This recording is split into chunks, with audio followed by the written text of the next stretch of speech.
Yes, hello everyone. Hi, good evening everyone, and I welcome you all to the platform of Infinity Learn.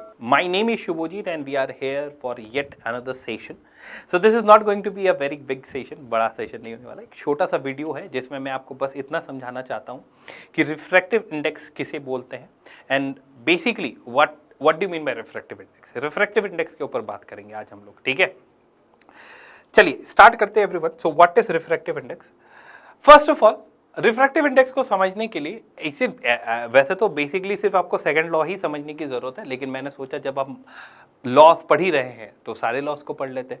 सो जब आप refraction की बात करोगे तो there are two laws everyone, दो laws होते हैं। जो पहला लॉ है वो आपको ये बताने की कोशिश कर रहा है कि जो इंसिडेंट रे है, ठीक है, ये जो इंसिडेंट रे है और रिफ्रैक्टेड रे है और ये जो नॉर्मल है, ये तीनों के तीनों एक ही प्लेन पे लाई करते हैं। तीनों अलग अलग जगह पे लाई नहीं करते, एक ही प्लेन पे लाई करते हैं, ठीक है। That is what is the first law. Second law जो है that is called as the Snell's law. Second law को हम स्नेल्स लॉ भी बोलते हैं। और सेकेंड लॉ बहुत इंटरेस्टिंग है।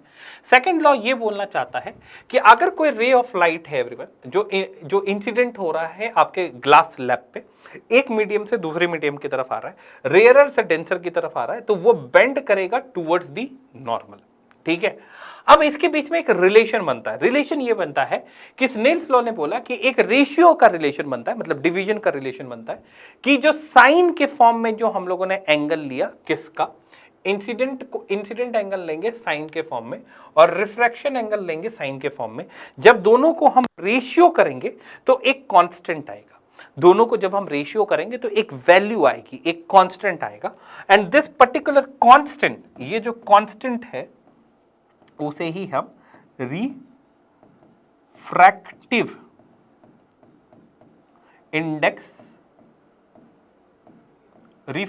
इंडेक्स बोलेंगे, ठीक है। अब सवाल ये उठता है कि रिफ्रैक्टिव इंडेक्स किसका बोलेंगे? रिफ्रैक्टिव इंडेक्स बोलेंगे जिस मीडियम पे वो ट्रैवल कर रही है। जैसे रे ऑफ लाइट आई आपकी एयर से ग्लास स्लैब में, तो ग्लास स्लैब की रिफ्रैक्टिव इंडेक्स निकलेगी, ठीक है। अगर हम लोग बात कर लेते हैं यहाँ पे वाटर की, तो वाटर की रिफ्रैक्टिव इंडेक्स निकलती, ठीक है। रिफ्रैक्टिव इंडेक्स मीडियम की निकलती है। फिजिकल सिग्निफिकेंस क्या होता है रिफ्रैक्टिव इंडेक्स का? फिजिकल सिग्निफिकेंस रिफ्रैक्शन का ये होता है कि देखो दोनों में एंगल्स की बात कर रहे हैं। एंगल्स का मतलब यहां पे ये हुआ कि याद रहे, फिजिकल सिग्निफिकेंस का मतलब या फिर जो सिग्निफिकेंस है उसका मतलब क्या है, मतलब सिग्निफिकेंस ऑफ रिफ्रैक्टिव इंडेक्स का क्या मतलब होता है? उसका मतलब बहुत सिंपल है कि अगर कोई ray of light rarer medium से लेकर डेंसर मीडियम की तरफ बेंड करती है तो इसमें बस इतना ये बोला जाता है, ये वैल्यू बस इतना बताती है कि वो कितना बेंड करेगी। बस इतना ही होता है कि वो कितना ज्यादा बेंड करेगी। वही आइडिया आपको रिफ्रैक्टिव इंडेक्स से मिलती है कि कितना ज्यादा बेंड होगा रे of light. That is the significance of the refractive index, ठीक है। बस इतना ही रिफ्रैक्टिव इंडेक्स का सिग्निफिकेंस है। तो जब हम लोग रिफ्रैक्टिव इंडेक्स की बात करते हैं तो रिफ्रैक्टिव इंडेक्स को हम लोग, अब बात आते हैं, रिफ्रैक्टिव इंडेक्स को हम लोग दो तरीके से रिप्रेजेंट कर सकते हैं। आइदर आप उसे म्यू के तौर पे रिप्रेजेंट कर लो या फिर उसे आप एन बोलो। That is totally up to you. या तो म्यू बोल सकते हो या तो एन बोल सकते हो, जैसे आपको बोलना है वैसा बोल सकते हो। रिफ्रैक्टिव इंडेक्स आपका जो होता है, क्योंकि रेशियोज हो रही है एंगल की, तो डिग्री डिग्री, रेडियन रेडियन, कुछ भी हुआ तो ये it is cancelled out.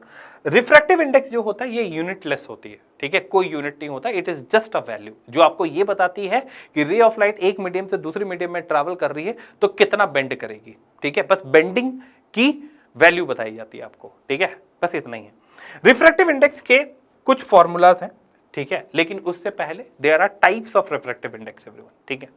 Refractive index के कुछ टाइप्स हैं, वो देख लेते हैं, फिर फॉर्मूलाज पे आएंगे, ठीक है। यहां से भी आपको पता चल जाएगा, या फिर ऐसा करते हैं कि बेसिक फॉर्मूला मैं आपको बता ही देता हूं, ठीक है। रिफ्रैक्टिव इंडेक्स का पहला फॉर्मूला ये है कि that is sine i by sine r, that is known as refractive index, ठीक है। ये आपका पहला फॉर्मूला है, sine angle i divided sine angle r, that is the refractive index, that is the first formula. Second formula जो होगा that will be depends on किस तरह का रिफ्रैक्टिव इंडेक्स है। तो टाइप्स जानना बहुत ज्यादा जरूरी है। पहला टाइप है रिलेटिव, दूसरा टाइप है एब्सोल्यूट। रिलेटिव नाम से ही समझ पा रहे हैं, किसी ना किसी के रेफरेंस में देखेंगे। तो जैसे अगर एक से ज्यादा दो मीडियम है, जैसे रे ऑफ लाइट जो है वाटर से फिर ग्लास स्लैब में आती है, तो दो डिफरेंट मीडियम्स हो गए, है ना, तो वो रिलेटिव हो गए। एक का रिफ्रैक्टिव इंडेक्स बताना है दूसरे के रिस्पेक्ट में, that is what it is called as relative refractive index. दूसरा एब्सोल्यूट का मतलब ये हो गया, एब्सोल्यूट जैसे एयर और वैक्यूम को हम लोग एब्सोल्यूट मान लेते हैं कि इसको सेकंड मीडियम मानने की जरूरत नहीं। हाँ, ये रेयर मीडियम है लेकिन इसमें कोई चेंजेस नहीं होंगे, किसी के रिस्पेक्ट में नहीं निकलेगा, जो भी निकलेगा उसी मीडियम का निकलेगा। जैसे एयर से रे of light I glass slab में, तो सिर्फ ग्लास स्लैब की आपकी रिफ्रैक्टिव इंडेक्स निकलेगी, एयर की नहीं निकलेगी। एयर और वैक्यूम उसको हम लोगों ने एब्सोल्यूट मान लिया, ठीक है। सो रिलेटिव रिफ्रैक्टिव इंडेक्स बोलता है कि when the light is going from one medium, ठीक है, अदर देन द वैक्यूम और air to the another medium, that is known as relative refractive index. इसका फॉर्मूला क्या होता है एवरीवन? मैं म्यू लेके चल रहा हूं, आप लोग कुछ और भी लेके चल सकते हैं, ठीक है। So refractive index that is the mu, refractive index will be equals to speed of the light. आप ऐसा बोल सकते हो कि स्पीड ऑफ द लाइट, जिसे हम सी से लिख सकते हैं, speed of the light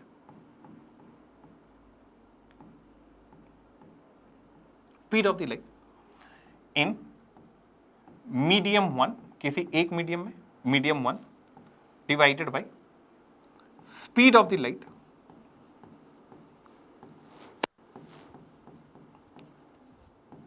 speed of the light speed of the light in medium two. बस इतना ही है। M1 M2 क्या है? That are the medium. M1 कुछ भी हो सकता है, M2 कुछ भी हो सकती है, ठीक है। So that is what it is. M1 आपका वाटर हो गया, ग्लास हो गया, कुछ भी हो सकता है ना, रे ऑफ लाइट कहीं से भी ट्रैवल कर सकती है, तो वही आपको लिखना है, that is the relative. Absolute क्या होता है? एब्सोल्यूट होता है refractive index will be equals to speed of the light, speed of light everyone, है ना, स्पीड ऑफ लाइट कहां? स्पीड ऑफ लाइट आपका, स्पीड ऑफ लाइट कहां? या तो आप वैक्यूम की बात कर लो, ठीक है, या तो आप वैक्यूम की बात कर लो, सॉरी, या तो आप वैक्यूम की बात कर लो, वैक्यूम, या फिर आप एयर की बात कर लो, ठीक है। और दोनों के केस में हम लोगों को पता है कि इसकी जो, इसको हम C से रिप्रेजेंट करते हैं और इसकी वैल्यू क्या होती है? इसकी वैल्यू होती है 3 × 10⁸ मीटर पर सेकेंड, ठीक है। और ये डिवाइड होगा किससे? Speed of the light, speed of light in other medium. अब वो अदर मीडियम जैसे वैक्यूम से आया या फिर एयर से आपका रे ऑफ लाइट आया, वाटर में गया, तो वाटर का रिफ्रैक्टिव इंडेक्स के बारे में बात किया, other medium,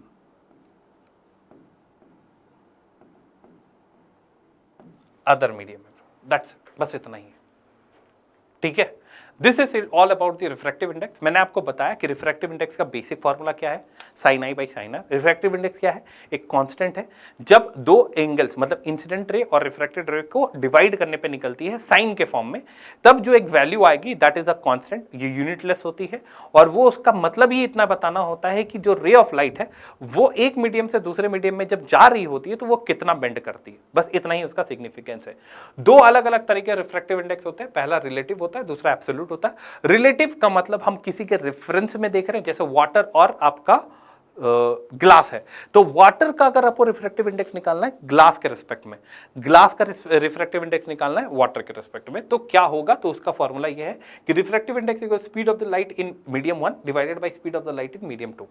absolute refractive index का मतलब कि जो आपका रे ऑफ लाइट है वो वैक्यूम और एयर से ट्रैवल करके वो किसी दूसरे मीडियम में जा रहा है, वो ग्लास स्लैब भी हो सकता है, वो वाटर भी हो सकता है, वो डायमंड भी हो सकता है। इसमें जो आप रिफ्रैक्टिव इंडेक्स निकालोगे वो एब्सोल्यूट उसी मीडियम की निकलेगी, या तो वाटर की, ग्लास स्लैब की, या फिर डायमंड की, ठीक है। तो speed of the light in vacuum और एयर दैट इज 3 × 10⁸ मीटर पर सेकंड, ठीक है।